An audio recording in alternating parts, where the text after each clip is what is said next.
बिस्मिल्लाहिर्रहमानिर्रहीम, अस्सलाम वालेकुम। मैं हूं शहबाज चौधरी और आप देख रहे हैं मेरा यूट्यूब चैनल डेली ट्रेंड्स। बिला आखिर जो कप्तान ने बातें की थी, जो एब्सोल्युटली नॉट वाला ड्रामा था उसको ड्रामा कहा गया। उसके बाद जो इमरान खान ने बातें की थी कि ये सारा जो रिजीम चेंज ऑपरेशन है ये अमेरिका के कहने के ऊपर किया गया, और उसमें एक अमेरिका का सबसे बड़ा मुतालबा ये था कि अमेरिका को पाकिस्तान की एक तो एयर स्पेस चाहिए थी, दूसरा फ़ज़ाई अड्डे चाहिए थे अफ़गानिस्तान में मिलिट्री ऑपरेशंस करने के लिए, जो कि इमरान खान साहब की या पाकिस्तान तहरीक इंसाफ की जो पॉलिसी थी उस पॉलिसी के मुताबिक इमरान खान साहब की पॉलिसी थी कि हम किसी की जंग का हिस्सेदार नहीं बनेंगे।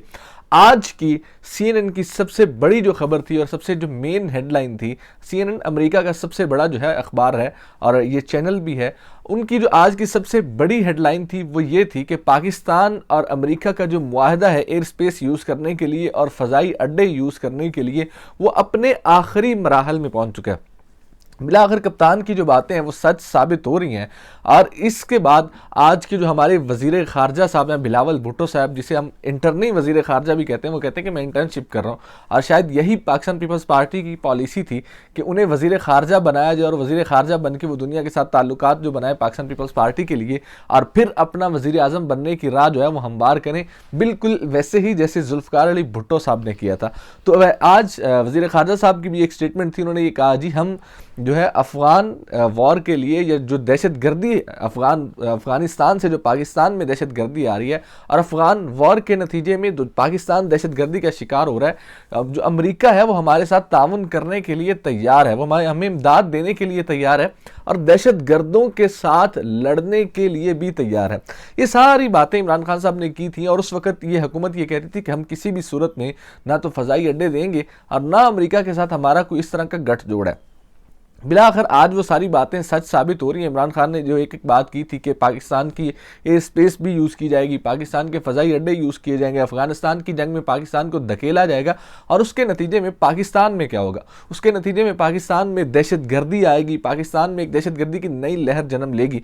तो वो बिल्कुल वैसी ही चीज़ें हो रही हैं। और अब सीएनएन की भी ये खबर है कि हम जो है अमेरिका और पाकिस्तान मुआहदा बिल्कुल अपने आखिरी मराहल में है, एयर स्पेस भी यूज़ होगी, फ़ज़ाई अड्डे भी यूज़ होंगे।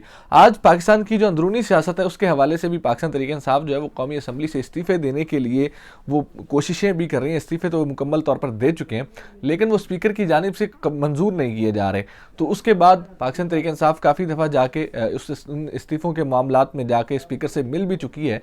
आज फिर पाकिस्तान तहरीक इंसाफ का एक वफद जो था वो स्पीकर कौमी असम्बली के चैम्बर में उनसे जाकर मुलाकात हुई और स्पीकर कौमी असम्बली ने बिला आखिर तकरीबन 2-3 हफ्तों के बाद अब मुलाकात हुई है। इससे पहले स्पीकर जो पाकिस्तान तहरीक इंसाफ थे के रहनुमा थे, उन्होंने जाना चाहा तो स्पीकर मुल्क से बाहर चले गए थे। उसके बाद कल उनका कोई टेलीफोनिक रब्ता हुआ। आज स्पीकर कौमी असम्बली ने पाकिस्तान तहरीक इंसाफ के वफ्द के साथ मुलाकात की।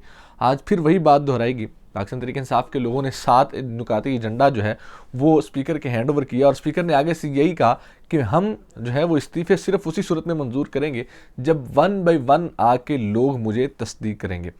उसके मुकाबले में कासिम सूरी साहब ने और दीगर पाकिस्तान तहरीक इंसाफ के रहनुमाओं ने ये बात भी की कि जो पहले 11 इस्तीफ़े मंजूर किए गए, क्या वो 1 बाय 1 आके उन्होंने तस्दीक की, तो वो आपने 11 इस्तीफ़े मंजूर किए। दूसरा, पाकिस्तान तहरीक इंसाफ ने एक बात ये भी की कि सुप्रीम कोर्ट का एक फैसला मौजूद है, जवेद हाशमी वाले केस के बाद ये फैसला हुआ था और सुप्रीम कोर्ट ने इसके ऊपर नरेशन भी दी थी कि जब एक कौमी असम्बली का मेंबर असम्बली के फ्लोर के ऊपर खड़ा होकर ये बात कर दे कि जी हम इस्तीफ़े देने के लिए तैयार हैं या मैं इस्तीफ़ा देता हूं, तो वो इस्तीफ़ा मंजूर किया जाएगा।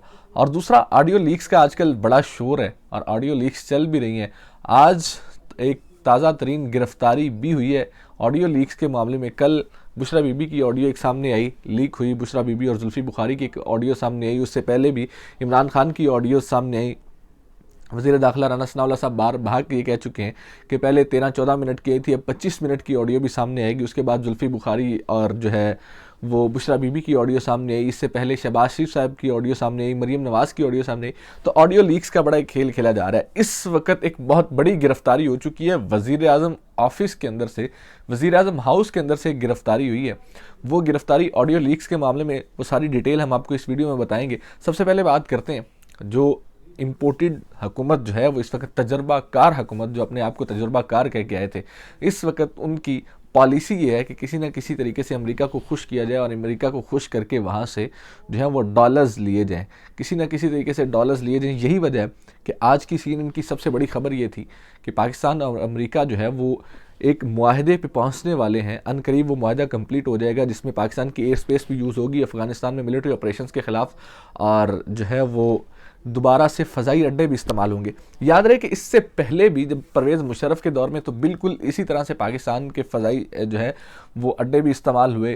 पहले फ़ज़ाई अड्डे दिए गए, फिर एयर स्पेस इस्तेमाल हुई। ड्रोन अटैक जो हो रहे थे वो बार बार इसी चीज़ का वो इसी जो चीज़ का तसलसल था। आज फिर से हम वहाँ पे खड़े हैं दोबारा से, और अमेरिका को ये हुकूमत दोबारा फिर से देने जा रही है फ़ज़ाई अड्डे और एयर स्पेस। और हमारे जो वज़ीर ख़ारजा साहब हैं वो इस चीज़ के फ़वाइद गिनवा रहे हैं। वो फ़वाइद ये गिनवा रहे हैं कि हमें US जो है वो इमदाद देगा, हमें डॉलर्स देगा, और हमारी जो इकॉनमी है वो बेहतर होगी, और US हमारे साथ आके मिल के पाकिस्तान के अंदर दहशतगर्दी के ख़िलाफ़, जो हमारे यहाँ दहशतगर्दी की नई लहर उठ रही है, उस दहशतगर्दी के ख़िलाफ़ US पाकिस्तान में आके हमारे साथ आके लड़ेगा। इसका नुकसान नहीं होगा।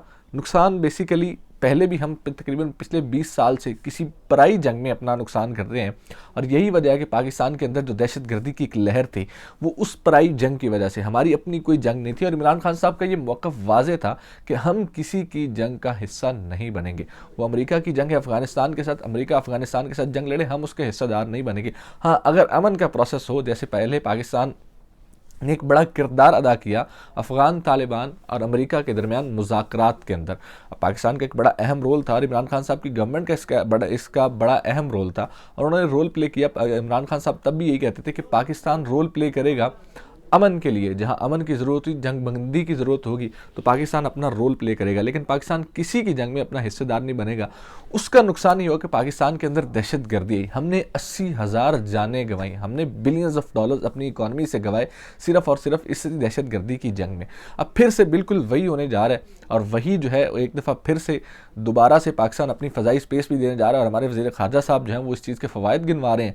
और दूसरी जानिब जो हुकूमत है उसका सिर्फ और सिर्फ फोकस ये है कि किसी न किसी तरीके से इमरान खान के ख़िलाफ़ जो है वो उनको गिराया जाए, या उनके ख़िलाफ़ नए नए ऑडियो लीक्स की जाएँ। अब अपनी ऑडियो लीक्स, कल शहबाज शरीफ साहब की जब ऑडियो लीक्स हुई थी उसकी इंक्वायरी करते हुए आज ख़बर ये आई है कि वज़ीर आज़म हाउस का एक ख़ास मुलाज़म जो है वो गिरफ़्तार किया गया। वो इसलिए गिरफ़्तार किया गया कि शहबाज शरीफ साहब की एक ऑडियो लीक हुई थी, और उसकी इंक्वायरी कमेटी ने ये फैसला किया है कि वो जो वज़ीर आज़म हाउस का एक ख़ास मुलाज़म है, वज़ीर आज़म ऑफिस से वो गिरफ़्तारी की गई है। लेकिन जो बाकी जितनी भी ऑडियो लीक्स हो रही हैं, या जितनी भी ऑडियो, उसके ऊपर कोई इंक्वायरी नहीं है।